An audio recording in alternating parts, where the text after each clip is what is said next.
Good afternoon, ladies and gentlemen. There is a special announcement. There will be a special technical session in Zorawar Auditorium at 3:30 p.m. by TG NCCBM. You all are requested to be there. Now, coming to this session.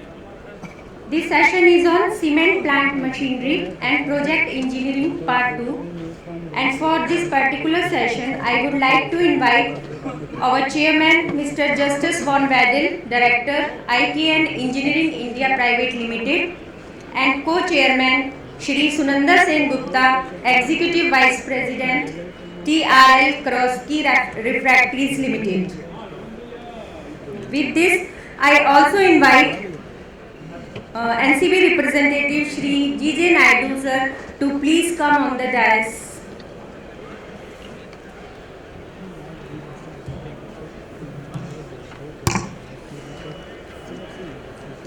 It depends on how much capex we want to have.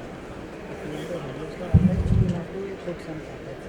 If we want to operate it as it is, we can operate it. Shri G.J. Naidu sir. Now I request Shri G.J. Naidu to please proceed the session. Good afternoon all. Chairman, welcome to this session. Chairman, kindly take over the session, please. We have taken that moratorium of the one of the toughest sessions. It's right after lunch. Everybody's sleeping and still digesting, but I think we have a very interesting set of speakers and topics today.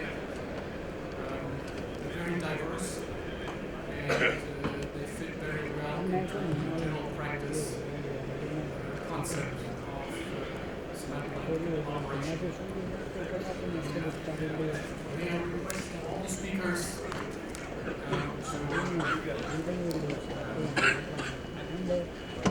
take care of the time allotment per presentation. Being such a tough location in the afternoon schedule,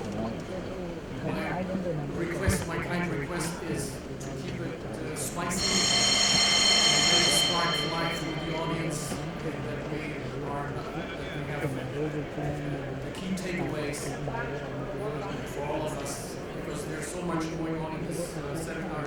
There's so many different topics, and all are very interesting, all merit special attention. Please make sure that your presentation is the most special of them all, to make everybody happy and gain from your insights. So, I would like to open the presentation today. First, the subject is advanced refractory solution for modern cement plants, and be the first speaker. Please take the stage and indulge us. Thank you.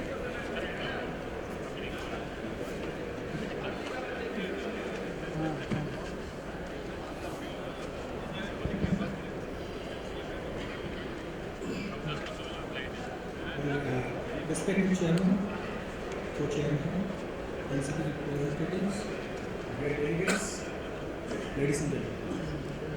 Very good afternoon to you. Myself, from this years, we will take you through these presentations of advanced refractory solution for modern cement plants. Before I start, I would like to acknowledge the effort and energies put together by my colleagues for this project. The names are listed over here. So they have done a tremendous contribution for this project. Now,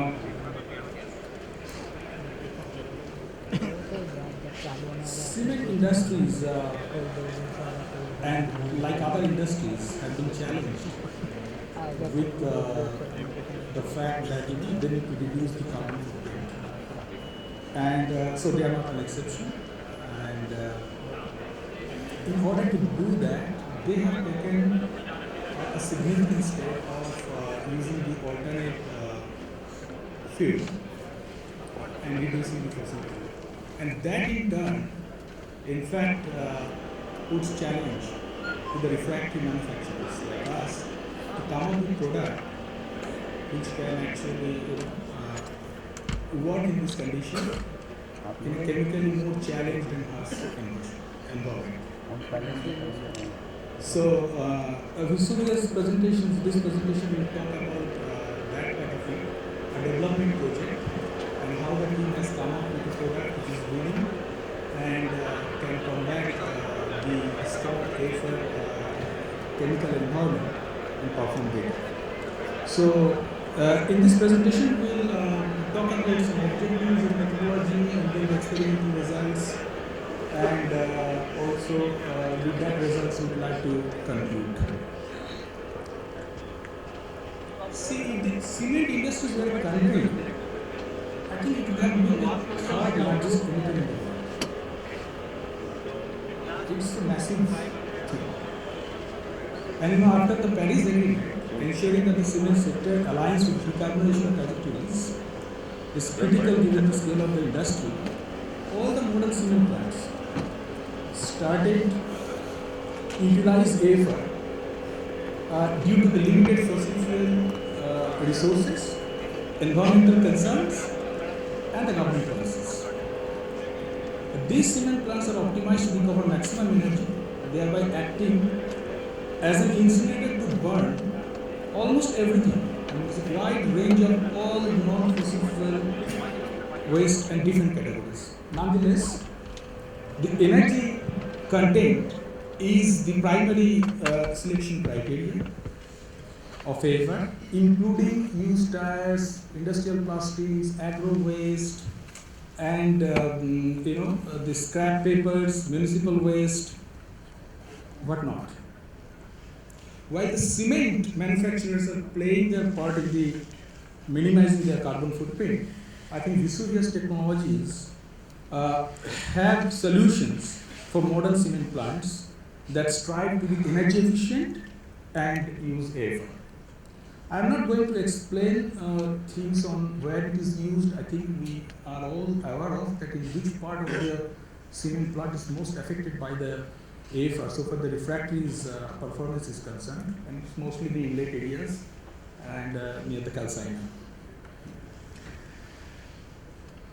I have given an example, and AFR being so heterogeneous in nature, it's very difficult to really put a typical chemistry of it. But whatever we have, analyzed, what we found is that liquid AFR and solid AFR was having that chemistry.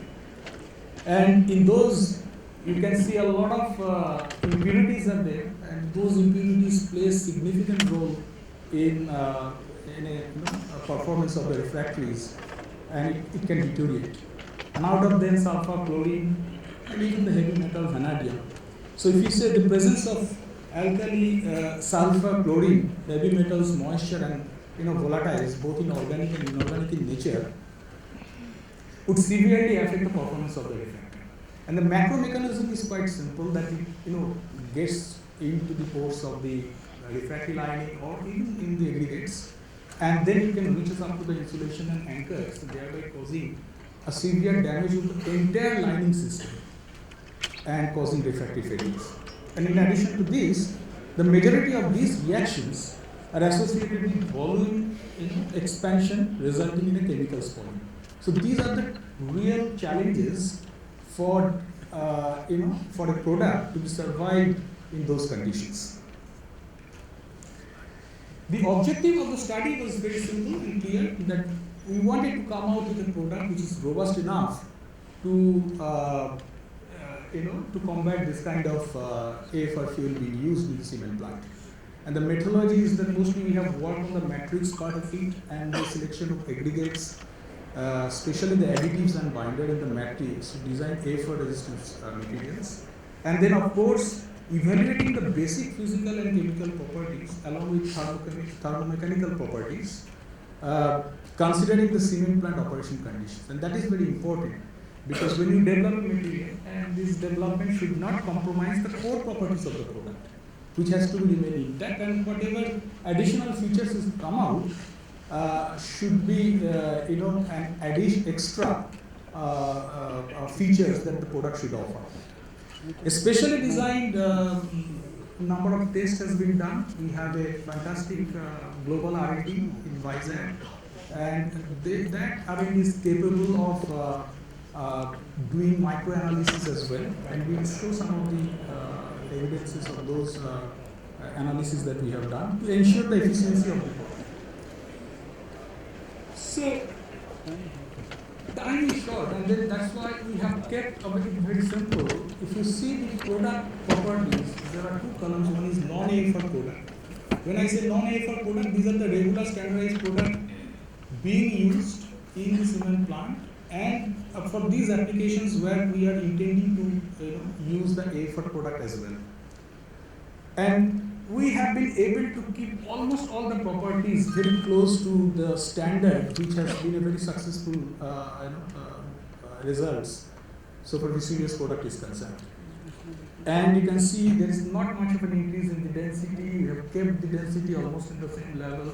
Cold casting state is quite good in the higher temperature. Slightly better in terms of volume stability. The permanent linear change is well within the expected results that we would like to see.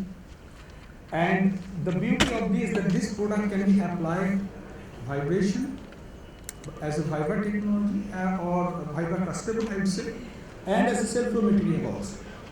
And now we have come up with a gunning version of it also, which does not show the exact properties of this, slightly lower strength to a level of 650 or so. So for the compressive strain is concerned, but the rest of the things are absolutely in line with what we wanted to have. Of course, other than the physical properties, where we are mostly interested is in the cup corrosion test, and which is a very standard test. And it's this test actually is being done in at 1100 degrees C for 5 hours in equivalent mixture of 3 different compounds, which is potassium salt, chloride, carbonate, and sulfate. And you can see the penetration, depth of penetration in case of AFR resistant product is much lower. So that's good. This further study to have the diffusion of potassium and chlorine, which is two most important things, particularly chlorine. And here also the graph says the potassium and chlorine in AFR resistant product is significantly lower in all the cases, even interface, sidewall, and the bottom wall. Therefore, the chemistry is very rightly balanced. And other than that, we have been able to make a fantastic particle size distribution to reduce porosity as well. The microstructural analysis which I am talking about, left hand, the upper side, where you can see the non-AFR resistance have cracks in the matrix. Whereas for AFR resistance, we don't see any crack. When you magnify to the level of 2500 and 5000 magnification, we do see a very interesting phenomenon that around the grain boundary, there is an interactive layer formed in which the potassium and chlorine are trapped. And that's why in the spot 1 analysis, you see the potassium and chlorine concentration is low. But for AFR resistance, and in that particular area along the boundary, the concentration is high. So what does it mean? It means a clear interfacial reaction boundary between aggregates and matrix is observed in case of AFR resistance product. The grain boundary investigation also suggests that. In case of non-AFR, the grain would not resist that, it just gets infiltrated. On the contrary, the AFR resistance product encapsulated the impurities. And that's what is the unique feature of this material. And consequently, the complex interfacial compounds restrict the further penetration of the ASC. And that's the outcome. So I would like to summarize and conclude that Vesuvius understands the need of the hour. So the challenge of using the alternate fuel and increased use of alternate fuel has to be supported by the refractory solution. And we are there. A thorough understanding of the mechanism was needed, although the AFR is quite complex and heterogeneous in nature, but we could be able to achieve some understanding. The study ensures the applicability of our AFR resistance product in the harsh and complex environment. The material has been installed in one of the plants, 7000 TPD kiln, and in the central India it's running well, almost about to complete 1 year towards the end of this year.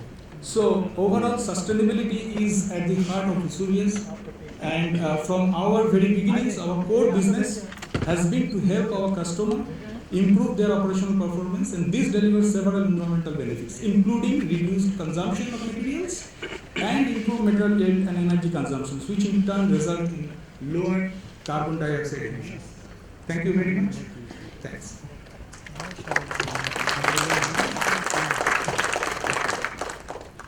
you very much. Short reminder to all the speakers, please stick to your allotted time, otherwise you're going to run over, and you know how it is. It's unfair to your fellow speakers.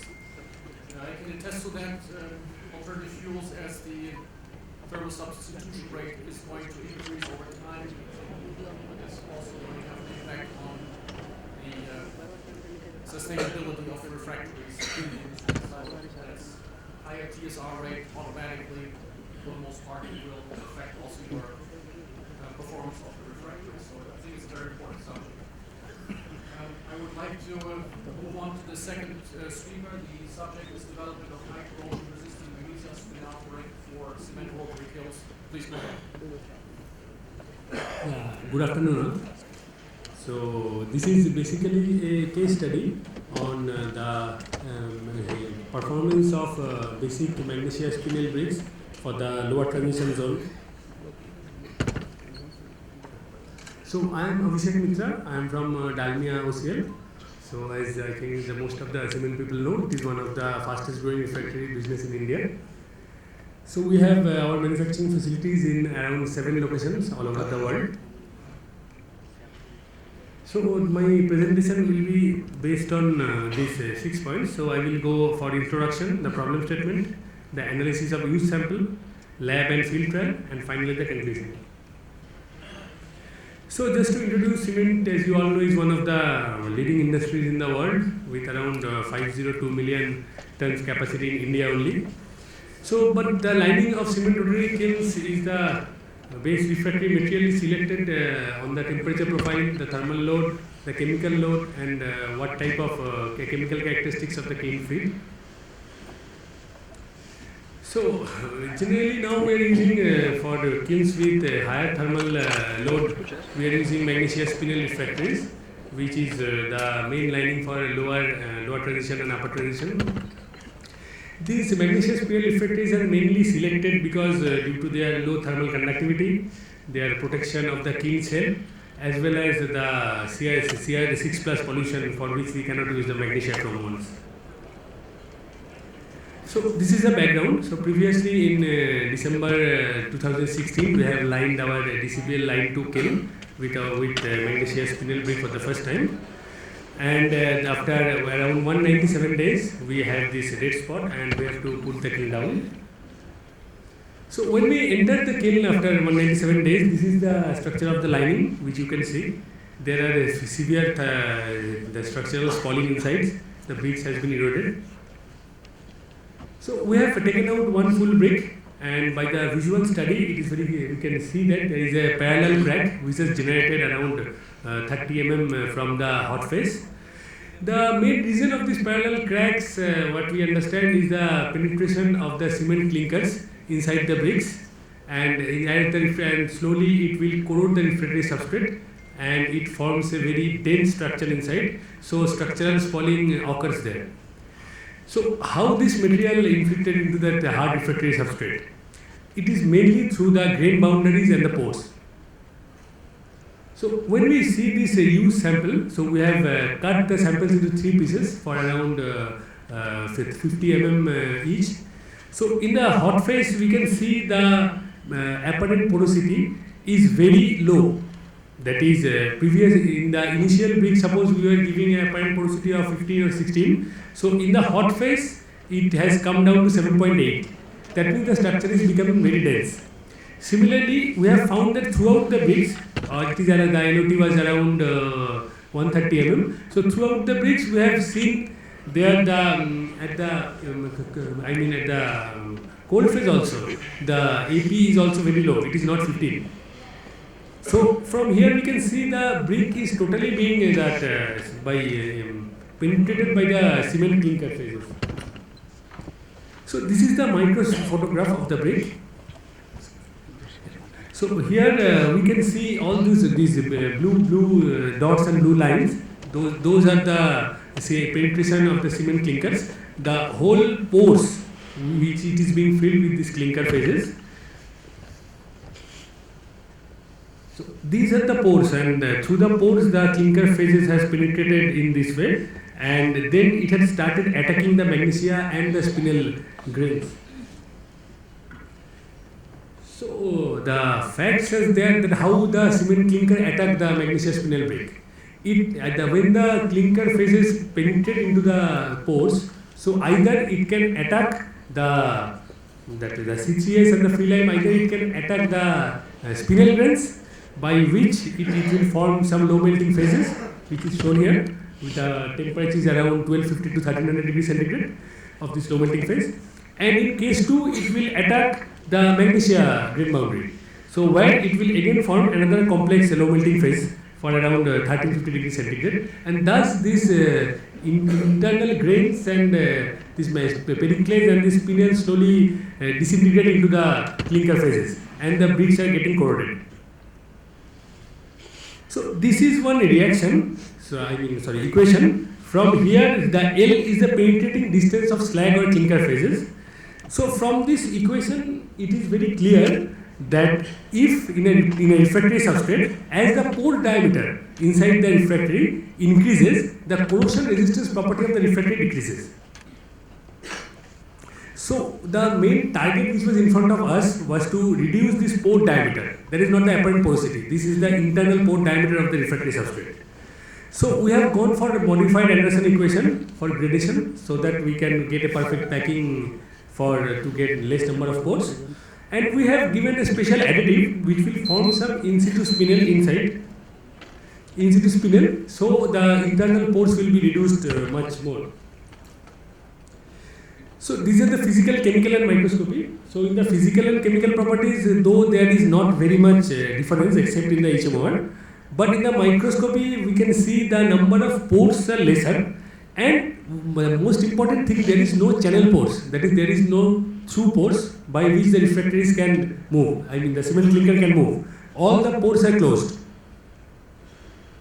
So in the pore size analysis, we have found in the old brick which was being used, there the maximum pore diameter was 1.92, that is the median pore diameter, whereas in the new one, that is the red lines, it is very clear that the amount of pores in the 10 micron size or lesser is much more. So here the median pore diameter, that is 50%, the median pore diameter is the diameter of the mesh through which around 50% of the material will pass.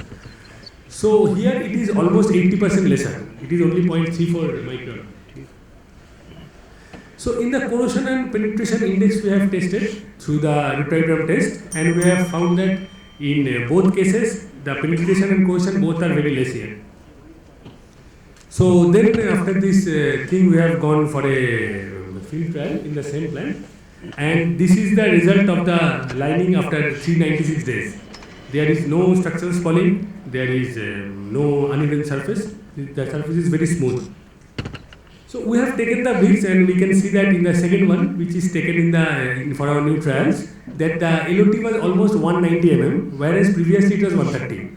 So here also we have tested it in the 3 defined parts, and we can see from the graphs that only for the first 50 mm the clinker penetration was there, but after that the AP, BD all are almost similar to that of the original bricks.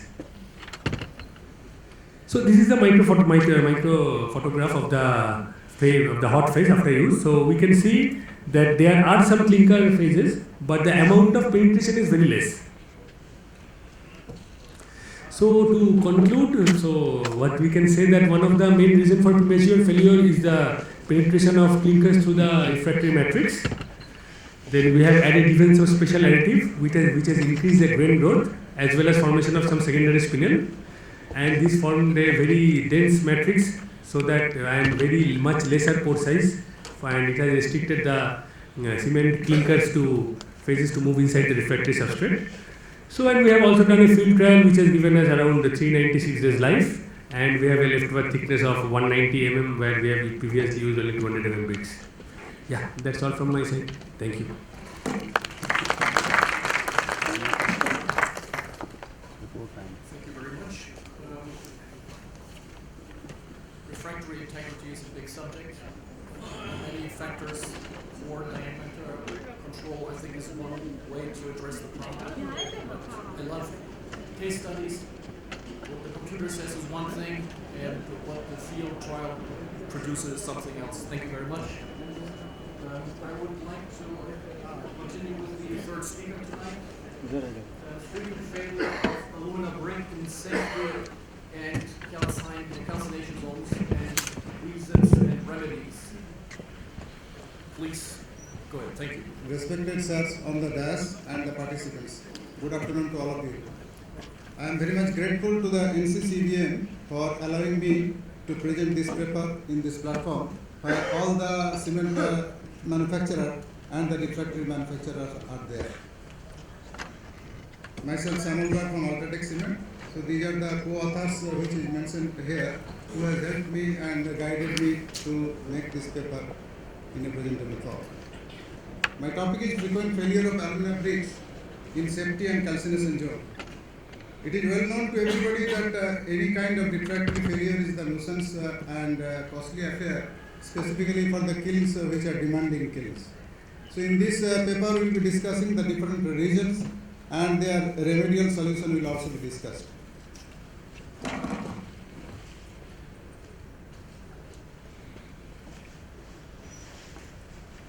These are the different zones of the kiln. There are different vulnerable zones. So safety and calcination zone is also one of them, where mostly we are using the alumina bricks. If we see the total refractory failure, there will be around 25 to 30% of the refractory failure will be observed from this zone. These are the different regions for the refractory failure which will be discussed one by one. First one is the quality of the bricks. Most of the times we are using the combination bricks, and we can see one of the set is coming in the lower size as compared to the others. As a result of which, whenever we are doing the kiln lining with machine, and whenever we are pushing two bricks at a time, we can see the yellow bricks, which is smaller one, that is not touching to the kiln cell. And if we keep as it is, then during the rotation, this smaller size bricks will come towards the kiln cell and creating the looseness of the bricks, and arch action will be finished and bricks will fall down. So what we will have to do, we have to push all the shorter bricks towards the kiln cell before inserting the key bricks or seam, so that ring will be completely tight. And for that purpose, we have to keep one supervisor continuously. He will be checking one by one ring so that corrective action will be taken.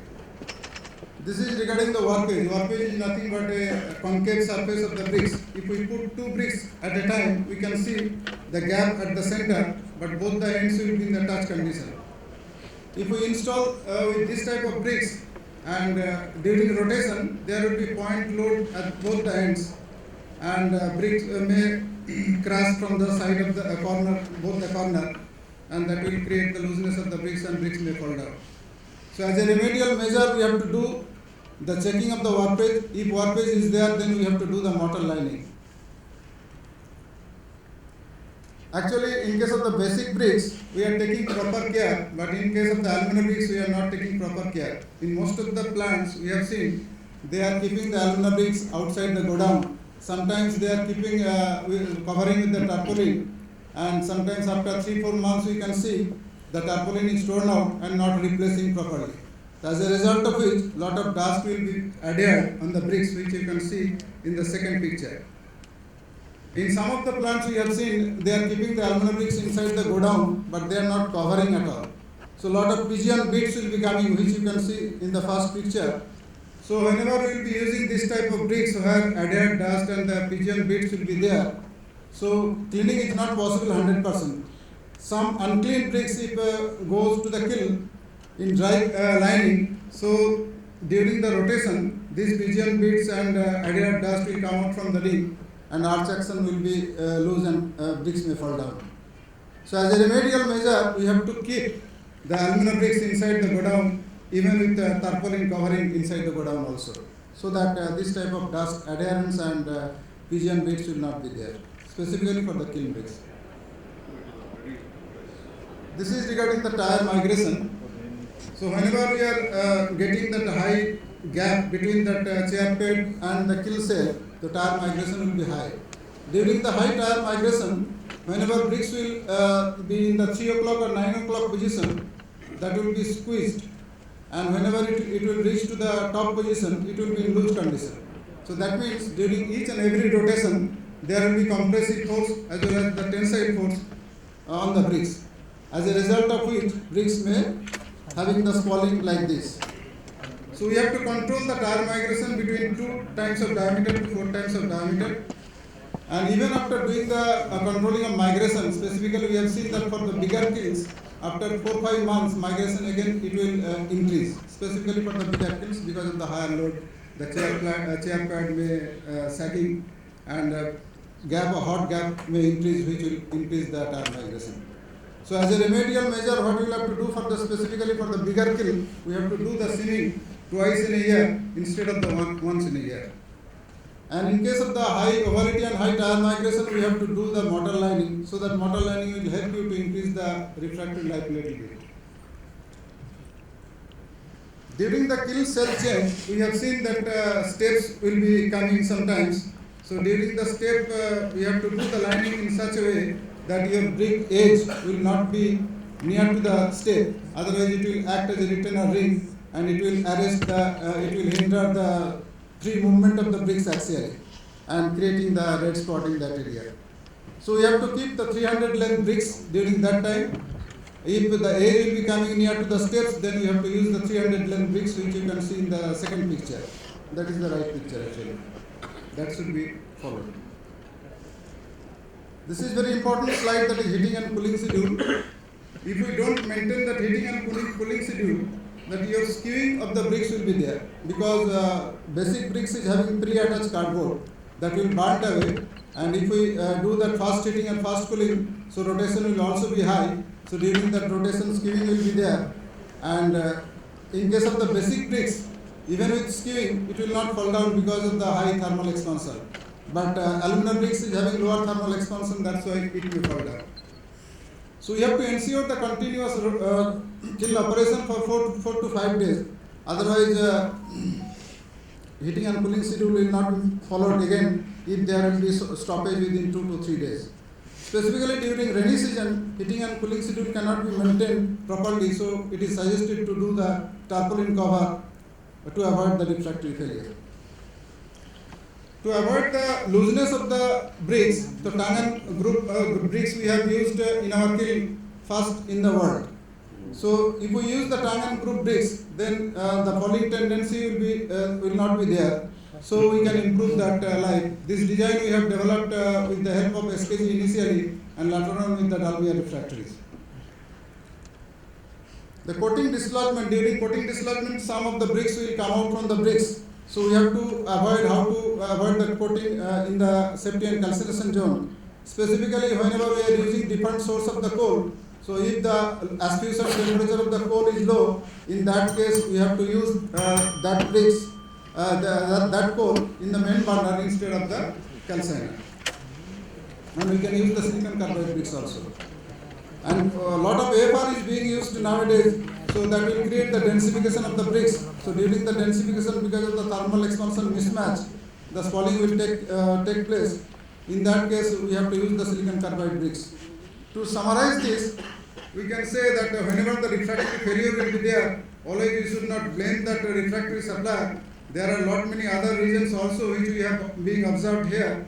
So we have to take care of those reasons so that we can reduce the refractory failure. And if we are able to reduce the refractory failure, that will automatically save a lot of fuel, not only in the cement plant, but also to manufacture the refractory, because refractory industry is also energy intensive, so it will also save a lot of fuel.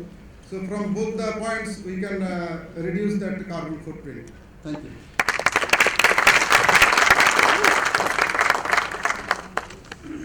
Thank you very much. Wealth of experience from the plant level. Refractories, difficult, tedious subject from engineering to fabrication and to the installation. and I love the hands-on experience directly from the plant.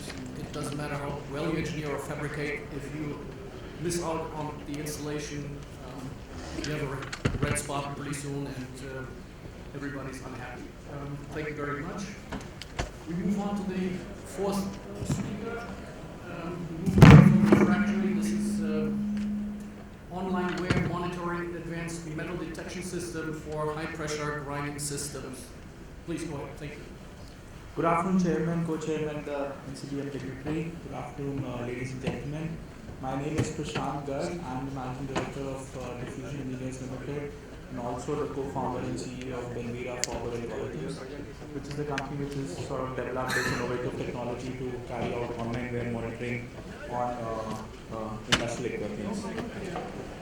So HPGR, as you all know, has become one of the most common technology for grinding of clinker and limestone over the years because of its power-saving attributes. But it requires special kind of attention towards maintenance and upkeep to make sure that the output of the mill consistently remains high. And the picture shows different kinds of HPGR rolls commonly used in the industry. So there are forge rollers, studded rollers, and compound cast rollers. Of course, there are a few types more, but these are most commonly available. And you can look at the images, how they wear out. And this wear doesn't happen from today to tomorrow. It happens as a gradual process. Now, irrespective of the kind of roller material, the wear mechanism sort of remains the same. Now, these images show two different kind of wear issues that happen in these rollers. The first image shows fatigue failure, which happens because of the cyclic compressive loads that the roller is subjected to. And the second one shows concavity in the roller, in which shoulder formation takes place, and because of that, the efficiency of the mill goes down and output reduces. Now, both these wear mechanisms lead to downtime, leads to maintenance cost, and therefore also leads to production losses. Now, wear cannot be avoided. Wear can be reduced by using new metallurgical solutions or new kind of base materials, but you cannot completely eliminate wear. And therefore, it is important to manage wear. And this is where this technology comes in the picture.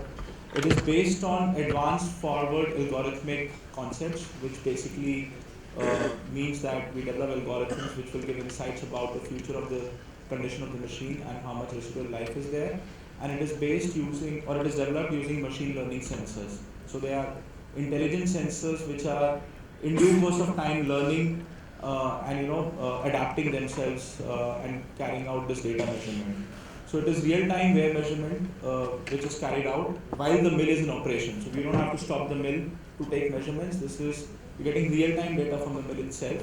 What is different here is that we are not using deductive approaches to carry out or to figure out if something is wrong in the mill. We are directly doing wear measurement. Now there are a lot of companies or technologies which use industrial analytics to understand the signatures from the existing sensors which are there in the mill, but sometimes that is not enough, and therefore we are using a direct approach. And with every cycle of data collected, the accuracy of the algorithm improves, and it results in the algorithm getting smarter, which can predict more accurate failure prediction. It therefore leads to better upkeep of machine, because it gives insights about the machine and when the next maintenance has to be carried out, resulting in higher availability and preparedness. Now, this is not just theory. We have executed this in a pilot project in one of the plants in northern India. The system has been in operation since early January 2020, and what we have seen is there have been 80% reduction in maintenance cost because smaller maintenance is carried out on a more regular interval basis, which has resulted directly in 10% power savings, because the geometry of the roller is squarer, it doesn't get concave, and therefore the throughput of the mill is higher, the power consumption is lower. And since January 2020, there has been no unplanned maintenance. So this is the result of such a system. Now, HPGR rollers are basically subjected to two kind of failures. One is gradual failure, which is normal wear, which happens over a period of time, and one is sudden failure, and that happens because of some accident or something which has gone into the mill which was not supposed to go there, especially things like metal pieces, which happens because of the automated conveyorized systems. Right, to measure and to control or to manage the gradual wear, we have the online wear monitoring system or the scanner, and to control the sudden failure, we have developed a newer metal detector, which is better than the existing metal detectors that are there in the market.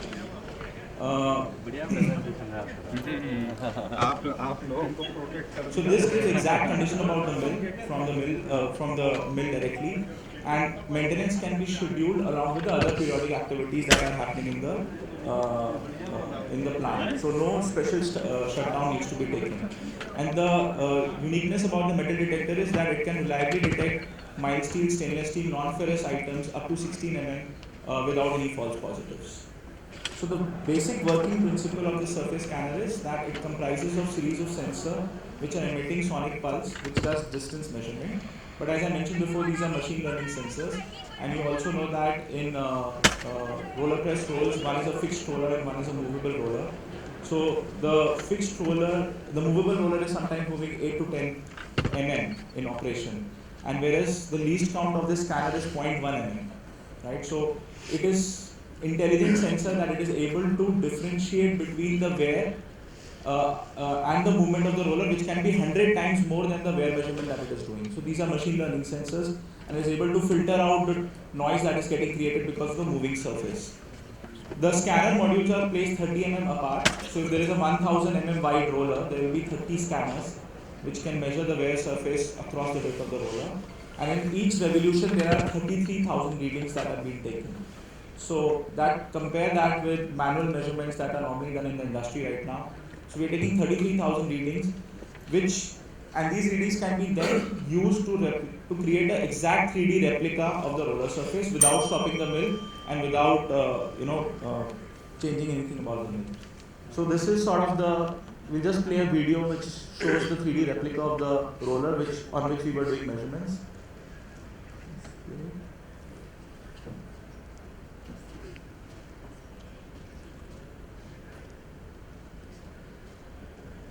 So this is like a 3D replica. You can zoom in, you can see how the surface of the roller is without actually stopping the mill and without opening the mill.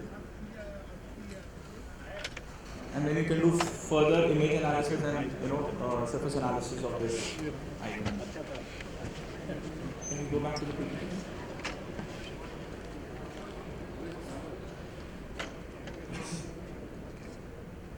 So this is a picture of the surface scanner. This is installed on the inspection door.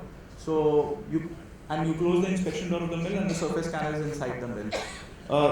The design of this has taken us a lot of time. It is robust. It can take care of the industrial conditions, the dust. These mills are handling up to 700 tons per hour sometimes.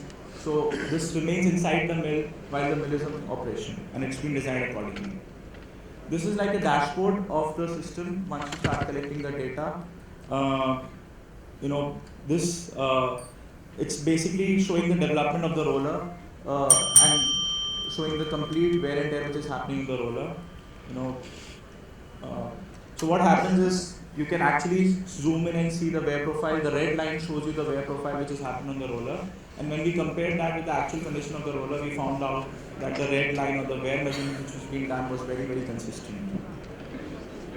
This is what we have also done in this package is we have done a cheek plate measurement device which checks the angle of the cheek plates, if the orientation of the cheek plates is correct or not.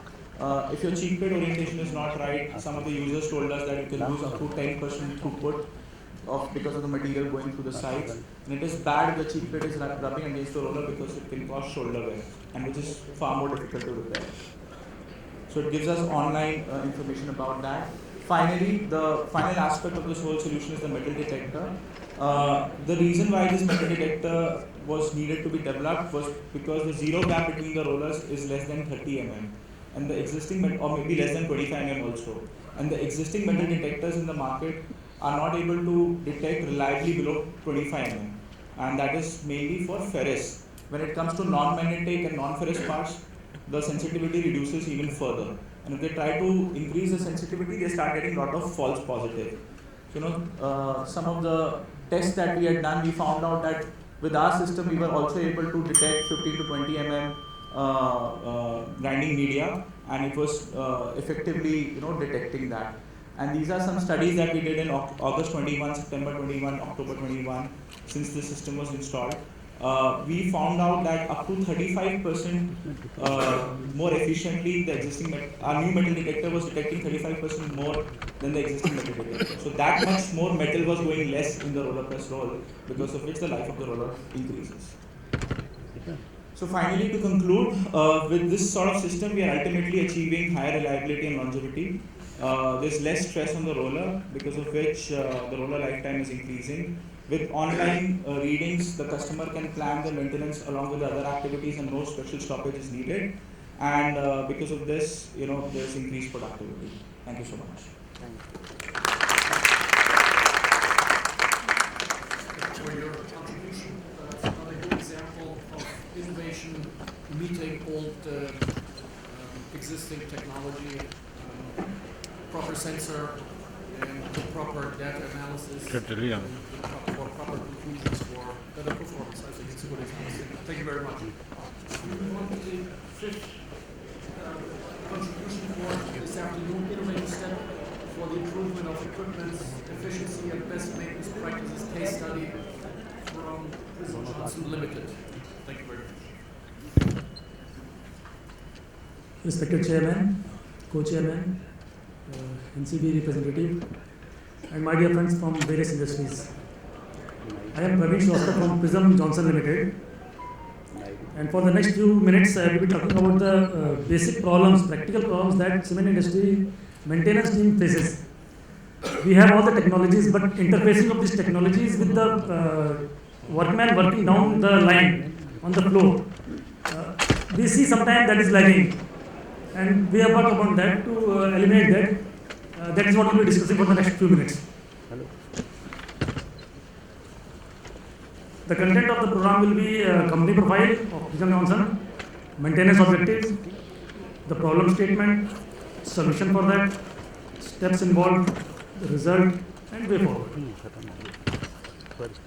Very quickly, I will introduce my company. Prism Johnson Limited is a public limited company with head office at Hyderabad.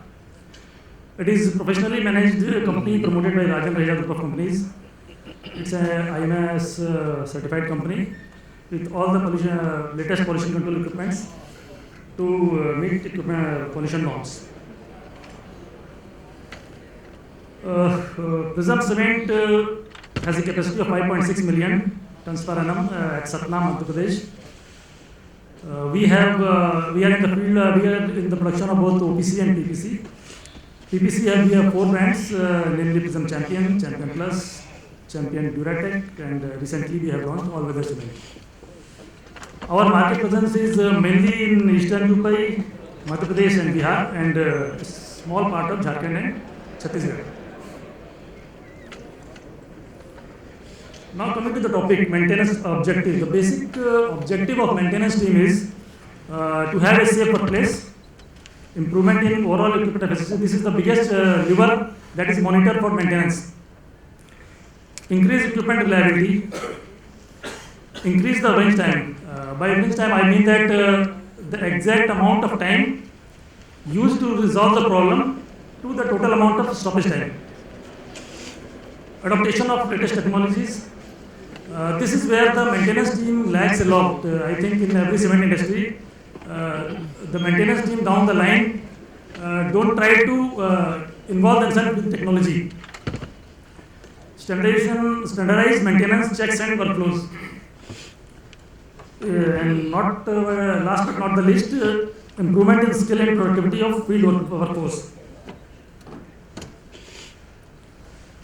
What problem we generally face is many organizations face major issues with their preventive maintenance because of inconvenient inspection programs and checks. See, many a time inspection helps prevent major repairs or even worse. or even worse I mean there may be a stoppages of even months together, and the productivity will come to standstill even for 6 to 8 months. So that may be the disaster if maintenance are overlooked. See, many a times attending the PM checks are not documented and remains only in the memory of few technicians. Basically what happens is the technician or the electrician or the engineers go to the field in the morning to have the feel of the equipment, and what they do is at the end of the day, before going to their house, they feed the it in the system, and this in this due course of time, some of the knowledge or some of the memory that they have seen in the field diminishes. Checklists are not integrated into SAP or ERPs and are not directly linked to the corresponding objects like functional locations, equipments, orders or notifications. Basically, we see many companies develop their maintenance practices with their experiences and which best suits their system. And many of them maintain Excel sheets, many of them maintain registers. But what happens is, if there are 3-4 people in a section, they all maintain a different report. Or 80% of the report is maintained in a common platform. The rest 5-10% is maintained by individuals. Absence of real-time logging of problem in ERP or SAP. This is what I had said earlier. In the morning, the engineer have a look at the field, and by the end of the day, he will feed it in the system. So there is a lack of information. The information is spread over several documents and sheets. The data analysis is almost impossible or require high efforts. This is what we have to correct all the documents. They are not very well managed. So in our plant, we took this as a challenge. The engineers were good, the equipments are good, but what we lacked is the MTBF. The MTBF of our unit 2 kiln varied from 150 to 250 for the last 5 to 6 years. And we had no idea what was going wrong. So basically, the floor level team, they decided to, they took it as a challenge to improve the MTBF. And they had come with an idea that we as an engineer, we are sincere, we are knowledgeable, but they don't know what actually is happening. So you see, when the ground level team decides to improve something, half the work is done. So we decided to take help of some IoTs. Basically, when we sat with those people and studied each and every stoppages, we found that many of those stoppages could have been avoided if actions were taken immediately. So what we did is, with the help of our IT teams and some of our partners, what we did is we tried to put the history, the notifications on real-time basis. So in this figure we can see that we have developed a software and we have put a QR code on all the equipments in the site. So if anybody wants to have the checklist filled or have the notification generated, he don't need to go to the computer in the office and feed it. He can very well scan the QR code from his mobile, and the whole of the history, the whole of the specification of the equipment will come right before him, and he can fill those.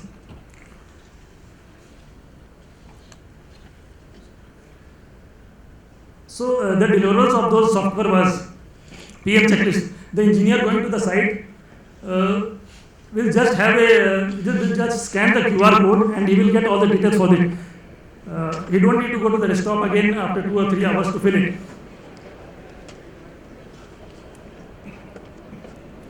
Authenticity. This is the exact geolocation of the person filling the checklist will be monitored. Many times there may be chances that the engineer don't go to the field, he will have this QR code in his office and he can fill it. But by the time he captures the QR code and fills it, his exact location to the best accuracy of 1 meter is captured. So there is no chance of any this malpractice. Notifications. Notifications can be generated and edited directly from site. Attachments like photos, PDF files can be attended. Like if vibration readings are taken and the vibration limits are in a red or yellow zone, the it can be directly fed into the system, and a notification will be sent to the person who has to take action on it. Compliance, every individual can have a dashboard for him, so that what notifications he need to address, what are the various parameters he has to address, that can be tailor made.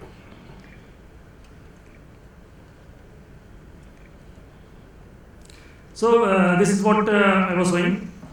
The person going to the site will just scan the QR code, and he will get, you see the step 3. The system is so simple that a person operating Facebook and WhatsApp can operate this. It looks like we are purchasing something on Amazon. So these are the 5-6 year trend of kiln stoppages. We could see that most of the stoppages could have been avoided. But after implementation of the system, we could see only 30 stoppages there were only 30 stoppages in the year. These are the trends of the last 5-6 years of this performance. You see in the last 5 years, the kiln MTBF was within 150 and 250.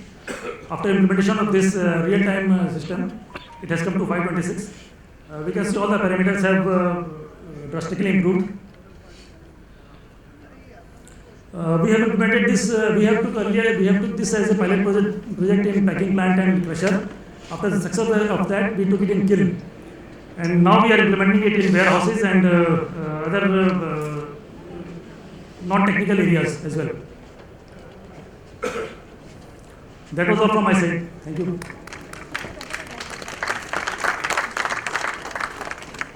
Thank you very much. Other feedback from the plant and from the experience made in transitioning the high aspirations that we sometimes have in producing our office in our world, and to transition that effectively onto the shop floor, and in an effort to make the workplace in the cement industry a superior one with digitalization and a safe environment. Thank you very much. We move on to the next 6th speaker, traveling process. It's a big break in my opinion, but irrespective of that, it's a very interesting subject. Traveling crushers under wagon trippers and truck hoppers. Please. Good afternoon, everyone. I'm Yogesh Narula from KSM Tech Ventures, and my topic is traveling crushers. Now, India consumes almost 1 million tons of coal annually, and the cement industry itself consumes almost 92 million tons of coal. Most of the coal is arriving, majority of it is arriving through rakes, and it is expected that the rake deliver coal of maximum size 300 millimeters. But very frequently it so happens that the coal sizes, the lung sizes received are much beyond 300 millimeters.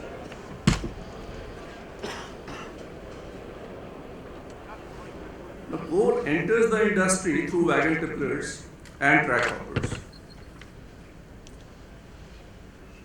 All these wagon tipplers and track hoppers are fitted with grizzlies 300 into 300, and as I said, it is expected that only minus 300 into 300 coal arrive, and generally 900 into 900 is also arriving on almost 25% of the rakes. Now this is what happens when you have oversized coal. It all accumulates on the grizzly and has to be removed manually. This is choking, partially or fully blocking the coal flow.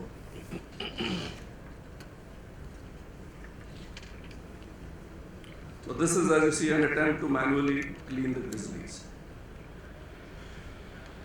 Now the railway allows 3 to 6 hours of time for evacuating a rake, and the damage starts henceforth. The damage rate is, the base rate is 150 hours per wagon, and it has now increased to 225 hours per wagon per hour. Now these are calculations basically. How much loss is the industry incurring because of the delays? The delays are, the rake is not evacuated between 3 to 6 hours, and in many cases the rakes are in the yard for more than 24 hours. The problem is that one rake is in place, the succeeding rake also gets delayed subsequently. Now these are the railway chart, railway rates. As I said, 225 is the base rate. It can be 2 times that, and it can be 3 times that also. Now for the cement industry, it is estimated almost 200 crore rupees of loss annually due to diabetes. These are the calculations which give it. The numbers may be higher, the numbers may be smaller also, depending on the actual condition. The solution for removing this problem is to install traveling crushers on the grizzly itself, so that the coal is crushed on the very grizzly and flow ensured. Now this is a crusher which you can see which is installed. It's a single roll crusher. Subsequently I'll show you a video how it operates.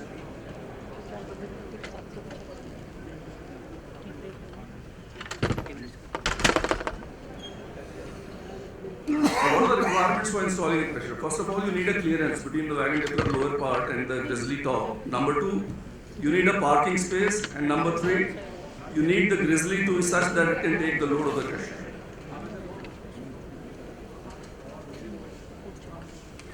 In India, we have installations of these traveling crushers in one plant, and installations are planned in other 2 plants.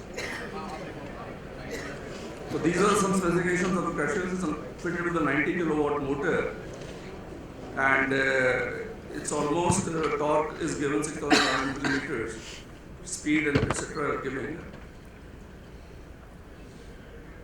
These are the specifications. What are the requirements of the crushers?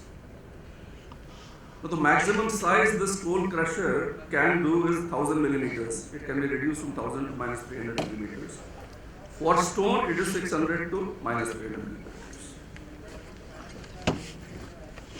Now it is a crusher in operation. This is a video. Can you just play this? You can just look at this. This is an actual site in India where it is installed, where it is operating.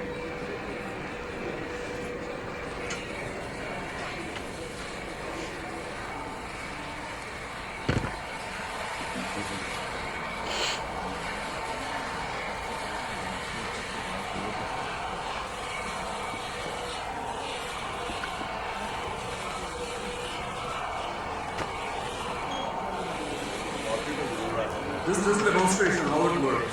Subsequently, I'll show you a video of the actual working of the crusher.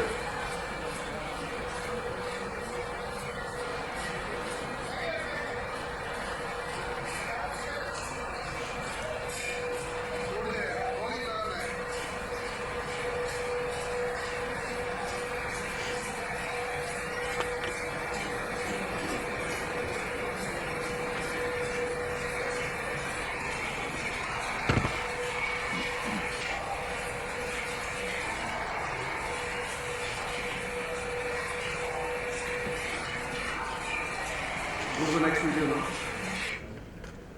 But this is the actual operation of the crusher, which you can see. This coal pile, that the video has been clicked from the top. This coal pile is almost 2 meters high.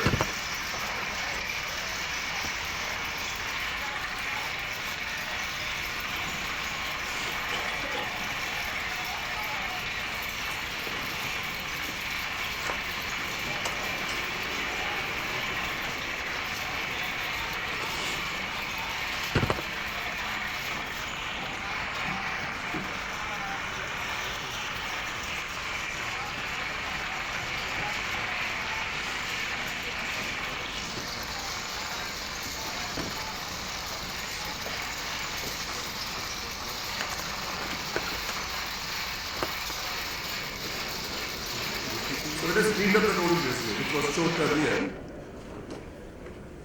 Thank you, Jai.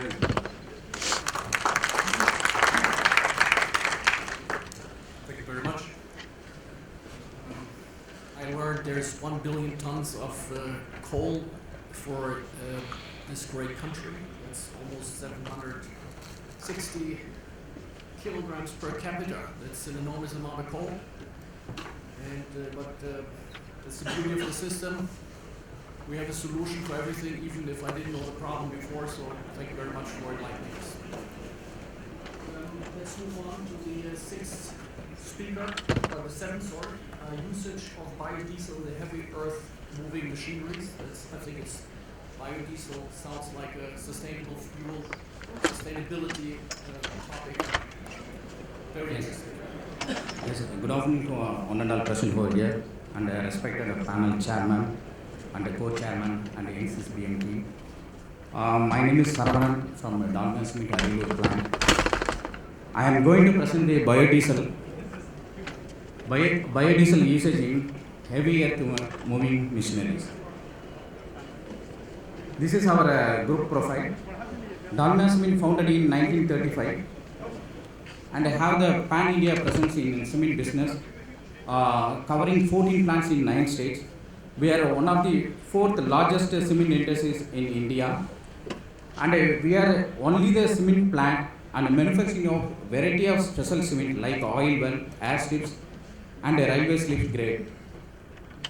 Coming to our plant specifications, our Arilur plant established in 2010 with world-class manufacturing facilities and sophisticated elements. This robotic system, everything is available. Our clinker capacity is 2 million ton per annum and cement 3 million ton per annum. We have own captive power plant which is having the capacity of 27 megawatt, and solar power plant capacity is 11 megawatt, and we are producing 2 kind of cements. One is this Portland pozzolanic cement and ordinary Portland cement. The background of this project is mainly the climate change is the very critical issues in which the transport is the main sector which causes the environmental pollution and climate changes. The World Health Organization estimated around 2.4 million people dying every year due to air pollution. So National Biodiesel Board findings says that the clean and green is a profitable and sustainability. In this concept, we are taking the calculated risk to use the biodiesel with the help of this biodiesel board. So first we explore the procurement of biodiesel from the various parties, and we have framed a SOP for quality check and storage, etc. You can see this photo. Is adjust is a clear of the material, and whereas in biodiesel we have some sedimentation in the bottom of the tank. So coming to comparison with the specification, this HSD and biodiesel is almost equally, this calorific value is almost equally. That is the reason we are taking to use in our biodiesel in our HMM equipments. This is our methodology. So we are procured the biodiesel in stored 1 kl tank, manually pumped biodiesel from the tank to barrel with the necessary safety precautions. And initially we have started with the blending of 20% biodiesel and 80% diesel in our loader. Based on our performance of the loader performance, we are slowly gradually increased to 50% of the biodiesel and normal diesel. Then we are last 1 year we are using 100% of the biodiesel, which is helping to reduce the carbon dioxide. This photo is representing the storage of 1 kl tank and a manual transfer system. When we are using the biodiesel usage in HMM equipments, these are some of the observations. This early morning startup problem, we are checked with the diesel and the biodiesel. There is no any problem at all. And visibility of the smoke is no difference. And the load traction is also no problem. And climbing and inclination of the travel of the equipment, when we are climbing to ramp up and ramp down, there is no any problem at all when we are using the biodiesel. So noise level is almost maintained is the same.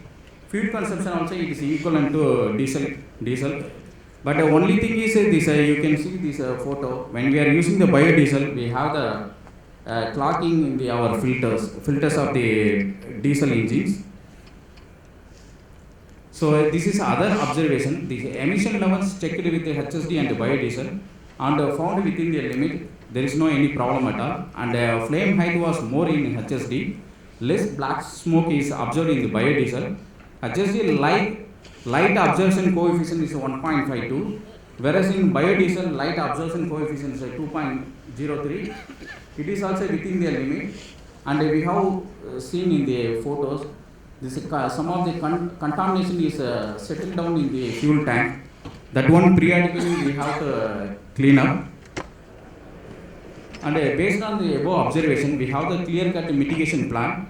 One is airlock happens whenever fuel tank level is low. That's what we are always maintaining the fuel tank level, always above the 50%. And during daily maintenance, tank main hose is removed for to check the free flow of the diesel, and the empty filter is cleaned for dirt and water. And tank is top up with biodiesel on daily basis to avoid the dust accumulation. And before transferring the biodiesel from the storage tank to HMM machines, we are being carried out the recirculation to get the uniform fuel calorific value. And filter and we are replacing with the cotton and 2 papers filters from 180 hours to 250 hours. These are the table illustrate the benefit of the biodiesel usage. So when we are using 100% biodiesel usage, our consumption was increased per day 4,344 liters, which is thereby we can able to reduce the 50% of the carbon dioxide reduction. It is equivalent to 11.64 tons of CO2 per day. Coming to the final conclusion, we are for the experience of our biodiesel usage in our HMM. We have started exploring the specialized filtration unit to avoid the contamination, and the empty filters to be cleaned on daily basis to ensure that these cotton and paper filters are not getting choked, and the removal of water from the fuel storage to avoid the operational problems such as sediment and built up premature filters blacking out is etc. And no critical maintenance issues, this engine failure like that. And a detailed analysis to be done at the time of overhauling for a longer perspective, and a proper storage and pumping session to be analyzed. Still it is under progress. This is our way forward. Thank you for giving the opportunity to presenting the biodiesel consumption in HMM OSAP to reduce the CO2 emission. Thank you.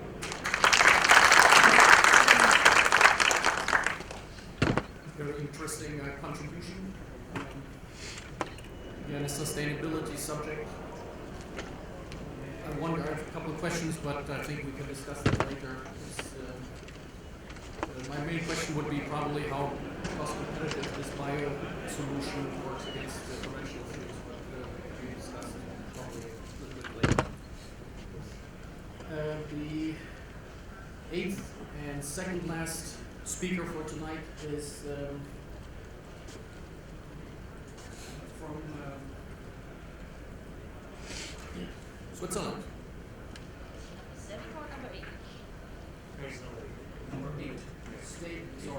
State-of-the-art performance improvement with near-infrared online analysis.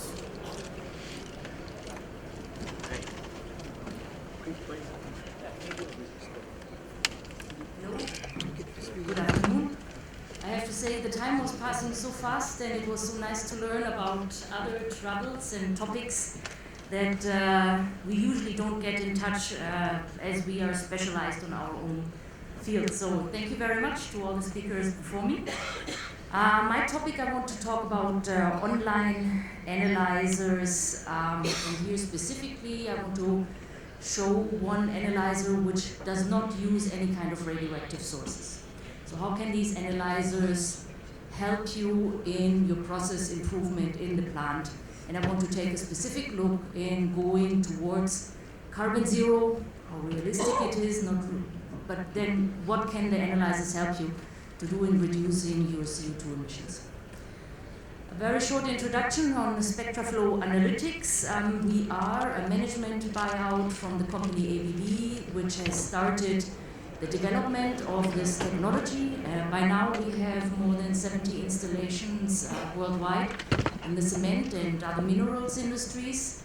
And we are partners to OEMs like FL Smith, but we also have installations here now in Ramco and upcoming installation with Tata Steel, And then we also work with a number of other big, well-known cement producers worldwide and other minerals partners. A very brief overview, position, just kind of narrowing in on the topic, position of our online analyzers in the cement plant would be the classic, very classic CBA for the stockpile management. We do an air slide analyzer to control the raw mix. We do it on the air slide behind the raw mill. The next application, which from my discussions here, gains a lot of traction, is the fuel. And they're specifically going for the alternative fuels, so real-time analysis of alternative fuels for the ash content, chlorine, moisture, and calorific value. The technology can be used for free lime and clinker analysis or clinker phase analysis for the crushed clinker. And then it can also be used after the cement mill, where we can also then perform a mineral phase analysis. So think of it like an online or real-time XRD analyzer, although it is not with XRD, it is with near-infrared. The important point here for the analyzer, the online analyzer, is that there is no harmful radiation. It does not require a permanent recalibration. It can measure light elements, minerals, and now organics and moisture as well. We don't need different sources, we don't need different sensors. The NIR technology, the near-infrared technology which we use, is sensitive in picking up all this information of the material which is transported on the conveyor belt or in the air slide. And I also honestly have to say that our CAPEX equals the OPEX of our competitors, of other technologies in the market. So how does it actually work?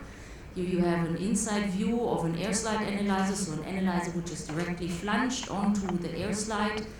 Our sources are 50-watt halogen light bulbs, the energy from these light bulbs, and now we look at specifically just the near-infrared wavelength range of the light which is provided by the light bulbs, goes down onto the material, part of the energy is absorbed, the rest, the non-absorbed energy, is basically reflected.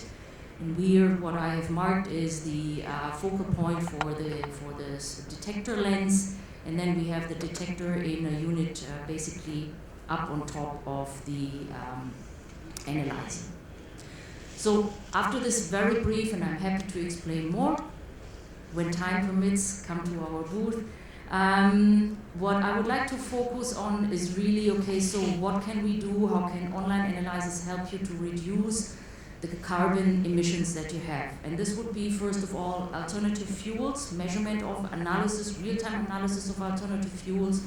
But it doesn't just stop there. It also goes to the point of alternative raw materials. There was talk about calcined clay, fly ash, etc. And all these alternative materials, raw materials you would add in front of the cement mill, they are variating. But you have to produce a stable product. You need the stable chemistry and mineralogy to get a good performance on your cement then later on. The goal also to reduce the clinker factor, which is producing clinker with limestone, one of the main emission drivers for the CO2. And then this is just a side note here. It's basically not really looking at gasification, but I would like to throw the topic out there, which is also a very hot topic in India and all over the world right now, to not just do combustion with any kind of fuel, if coal or alternative fuels, but also go into gasification. So what can you do, or what can we do to measure these fuels? I jump a few slides and get right to the point. For one of our installations, which we have in it's actually a paper mill in Germany, but they have their own waste, so basically paper waste, and they mix it along with a high caloric and a low caloric waste. So that would be, for example, plastics, that would be wood, that would be slag, which they receive from the surrounding community. So for you, basically, and in my conversations I had here and I had before, is basically always the same sentence. We have to take what we get. So what good can an online analyzer do, although everybody finds the idea very exciting? So the idea is basically, ideally, to basically control the mix of your fuels. So when you know what your alternative fuels are in terms of calorific value, moisture, chlorine content, and ash content, you can decide how aggressive, how much of that fuel do I want to feed, and how much do I want to substitute with coal or petcoke or another kind of fuel. So you don't just blindly run into the risk where you have a batch of material or a batch of alternative fuel which is very rich in chlorine, that you start damaging your system and your refractories. You can say, okay, now we have a batch of very high chlorine material, so let's take that a little bit back, dose it with a lot of sense, or change the settings on the chlorine bypass, and then you can increase when you have a good fuel again. In the installation example, basically the pink line here is the caloric value water-free, the blue line is the raw caloric value. You see the changes, these are just a couple of snapshots, probably not very well readable here on the chart, but it should give you an idea. It's been done, it's not something that is completely new, it's installed, it's working, and the client or clients are actually working with that. The same one here, when we go to the ash content, the ash is actually the green line, and then we don't even, in this example, we don't just calibrate on the ash, we also calibrate on the ash content, and the orange which you see peaking up is, for example, the CaO in this example. Another point that I briefly want to touch on is that you can install the analyzer on the air slide behind the cement mill. So in there, it's not just a simple oxide-based analysis or elemental-based analysis, it's a mineral phase analysis, which we do, for example, at Nuuk Cemento, and we have also other installations. For Nuuk, it's the point, they have a 400 ton per hour setup. So they produce 400 tons per hour, they usually take samples every 2 hours, so if something goes wrong, and basically they have produced 800 tons of material which might potentially be off specification. So any deviation they have would really be detected late. And with our online analyzer, we have calibrations for the SEM1 and the SEM2 online measurements, so they notice immediately if something goes wrong or if they have a stable output. And what they say, it's not my saying, it's their saying, it gives them a much more peaceful sleep as the process deviations are detected in real time. And the increase in raw material, the reduction in clinker factor, again, is a reduction in CO2 emission.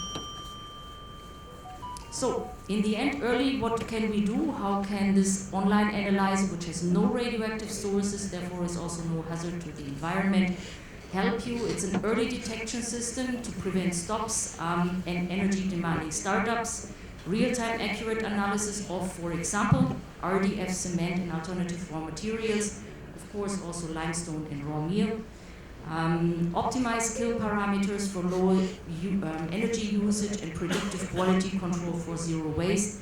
And in the end, when you invest in an online analyzer today, which you want to use for the next 15 to 20 years, you should ask yourself the question, do you today want to invest in radioactive material, in a radioactive setup where you don't know how rules and regulations will be changing in the next 5 to 10 years? Thank you.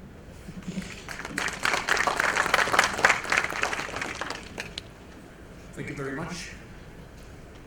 Real-time analysis with light instead of radioactive sources for alternative fuel firing and combustion is an interesting proposition. I can attest to that from my own experience. The higher the substitution rates in the pyro process go, the more important it is to have knowledge and control of the alternative fuels. We have a last minute addition to the already long list of speakers today. So we have a ninth speaker from another refractory subject, the breaking down bonded castable against AFR and for better performance. This is handwriting, I'm sorry, I cannot decipher it. So, good afternoon, Chairman, Co-Chairman, and Naidu, NCB representative, and delegates and ladies and gentlemen. From Calgary's, we will be presenting today's topic, that is path-breaking nanobonded castable. To enhance AFR coupled with better performance. So, from last few days, everybody will know what is the importance of AFR to reduce the carbon footprint and all the things which is, closely associated with cement plant operation. And this presentation will be covered in two parts. Technical part I will be covering, and my fellow presenter will be also Mr. Laharia, who will be presenting the case studies, because we are in this topic for last maybe close to 5 years, and over a period of time, as we have learned technically also, and we have also established few solutions, so we will be taking up the actual application part. Coming to Calgary's, so we are basically a solution providing company with 100 plus years of experience. We have the capabilities for doing projects, and with global know-how, even local expertise. Our team are there for different kind of operations, different kind of functions. And coming to the company side, so as you know, Calgary's is an amalgamation of Peplico and Lafayette. And Calgary's India specifically, where ACC, it was ACC companies, ACC Refractories. So, we are associated with the cement for last maybe more than say 75 years. So we know the cement plant, how they operate, and we try to learn also how to improve or deliver a solution on a day-to-day basis. Having said that, coming to the specific topic, alternate fuels. So already I think context is set, because what is the challenge in the alternate fuel and why it is used, because today's scenario, both the availability of the issue, the fossil fuel, or maybe the that is B target what is being set, and to achieve that TSR target also. So this is essential. And coming to alternate fuel, because due to paucity of time, I will run through few slides, and so sorry for that. And so coming to alternate fuel from refractory perspective, our main concern is the minor constituents, which our previous speaker also mentioned, that is alkali, soda, potash, chloride, and sulfur. To be specific, and so if you see different kind of alternate fuels, so we have mentioned here the chloride and the sulfur content there, and so more than this percentage mentioned here is the effect of the recycling, which is there in the system. As you can see, alkali, which is the percentage there is maybe a few percent, but then 80 to 100 times we have experienced multiple effect on the refractories, because there is a continuous generation and then cycles inside the clean itself. Everything which is being formed, it is not going out to the exhaust. And chloride also maybe close to 80 to 100 times, and sulfate also, it has a multiple effect, 3 to 5 times. And if you see the kiln location wise, so this sulfate normally deposits at a higher temperature, so near to the clean outlet side. And if you consider the chloride and the sulfate, the eutectics and the solidification point, it is at lower temperature, so it will be more towards the inlet. Now, so why there is a chloride? So we have a limitation of silicon carbide content, because previously for fossil fuel based clean, we used to give a solution as a non-wetting additive, that is silicon carbide. Now it reacts with the chlorine in the system, so silicon tetrachloride, so which just evaporates, and so porous structure, you know what is the consequence. And also silicon carbide gets oxidized when you use water and in presence of vapor. And we know the effect of ammonia addition to neutralize sulfur, which has an effect of the anchors, our previous speaker already mentioned. So these are some of the things which we have realized. Now if you see the sulfate, to be specific, so as the sulfate is little naive, because if you see the solidification temperature, it is more than say 1000 degrees centigrade. But then combined with chlorine, the things becoming more challenging. Even some of the expansile phases also formed, so which even gave some structural spalling. And if you see this portion, It is basically a representative diagram where through due to infiltration these kind of deposits, salts deposit we have found, and due to thermal expansion mismatch and the thermal spalling, so this kind of wear also happen. So this basically the hot phase goes off and finally we get a reduced lining thickness. In the laboratory scale, if you see the compatibility test also, so we have done the alkali, in fact we do it alkali sulfate and chloride combination to make it more severe. It be different method we follow, and as you see, if we remove calcium aluminate cement from the system, which was earlier our solution for this kind of operation, if you go for a cement free solution, then that is the NCC we have mentioned to the right side, there we have least effect with respect to the sulfate and the chloride part. So alternate fuel, if you see, the final solution is that we need to come out of the calcium aluminate system as far as the monolithic product design is concerned, which is unique because challenge is there, because we know calcium aluminate system, it provides the strength and the which is also important because looking at the productivity of the clean, looking at the abrasion or the abuses there. But need of the hour is to use the alternate fuel. I mean, to minimize the reactions, we need to come out of the calcium aluminate system. Now, the challenge is how to generate that bond strength even if we do not use the calcium aluminate system. So there is a challenge at the technical point. Now, there is a system, normally it is known as the nano-bonded system, because you need to generate, I mean, need to have a more surface area. So that nano-bonded system, our family, Supramon family, we normally suggest and to have a better volatilization and which is having other properties like spalling resistance, hot mode, and abrasion resistance also. And this is a family of products. So depending upon the application, the product can be customized. I mean, chemistry can be adjusted. Also, depending upon the application, it can be a casting solution, it can be a patching solution, it can be a gunning or mechanized solution, for that matter, soft solution. Now, having said this technical backup, now I will just request Mr. Lahiriya to take a few slides about the actual application. Thank you. Thanks a lot, Dr. Sinha. So, as we have seen that AFR has become some sort of mandatory item for the cement industry to survival. So, this is one case study evaluation of a clean inlet area solution, smoke chamber and riser duct. For the affected area, from the riser duct smoke chamber, Cantt is collected few sample of used castable from that area and study the corroded refractory surface. Which was helping for the coating retention by maintaining anchoring and foothold. So, as we have seen, this is mandatory item, evaluation of clean inlet.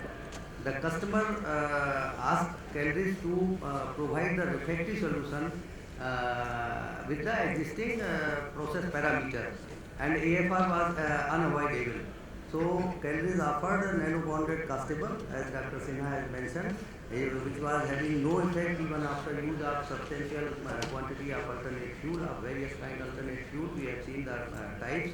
It can sustain high thermal load, robust material matrix, as Dr. Sinha has mentioned. And for better performance, customer has asked us to provide the total solution. Normally we see in cement plant, suppliers supply material and they get sites, and castable is being casted by the customer only. So we have provided a total solution from the estimate of making the drawing, design engineering, supply of all refractory material including accessory item, installation at site with our expert team and with specialized supervision, and final inspection before releasing for the process plant, and final result was the better performance. This is the preparation going on for safety.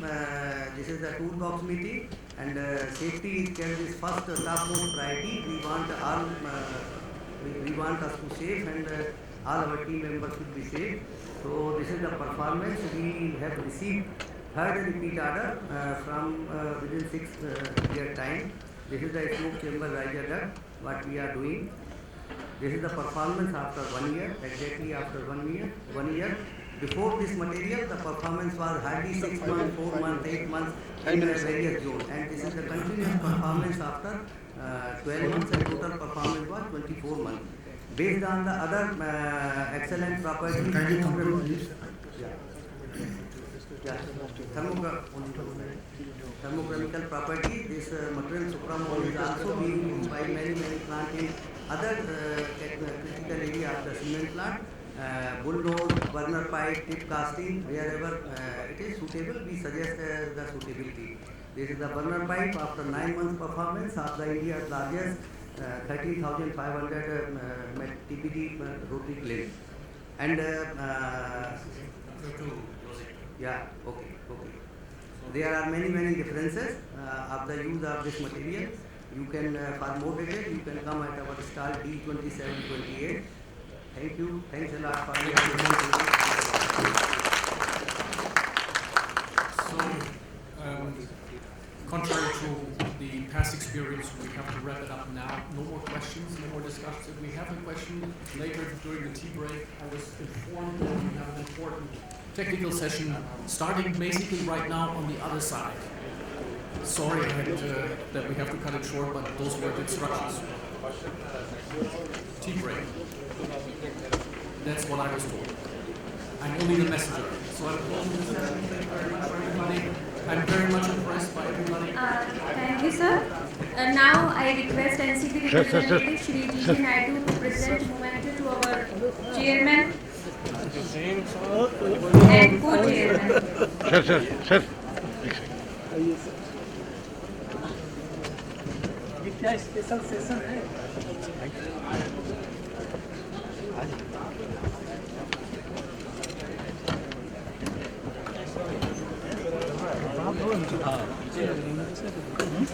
We also remind you for the special technical session on implementation of total quality management in NCB that will be delivered by Dr. B.N. Mohapatra, DG NCCBM at Zorawar.